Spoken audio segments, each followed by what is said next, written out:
আজকের প্রোগ্রাম।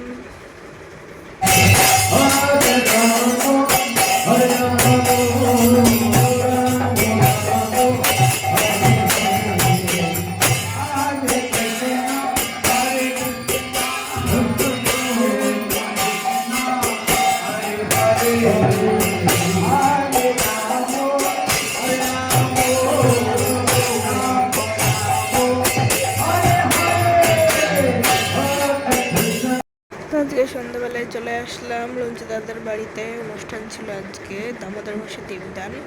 তো সেই সন্ধ্যা আরতি শুরু হলো। সন্ধ্যা আরতির পরে কিছু ভজন কীর্তন, তারপরে প্রভুর মুখে হরিকথা, তারপরে এখানে আবার কিছু ভজন কীর্তন হচ্ছে।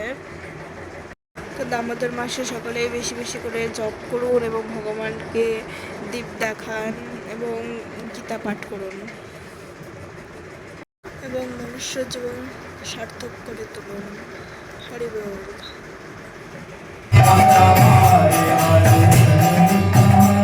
তারপরে সকালে দামোদরকে দীপ দেখানো শুরু হয়ে গেল। তারপরে মহাপ্রসাদ, তো প্রসাদে ছিল খিচুড়ি, পরমান্ন আর ফল।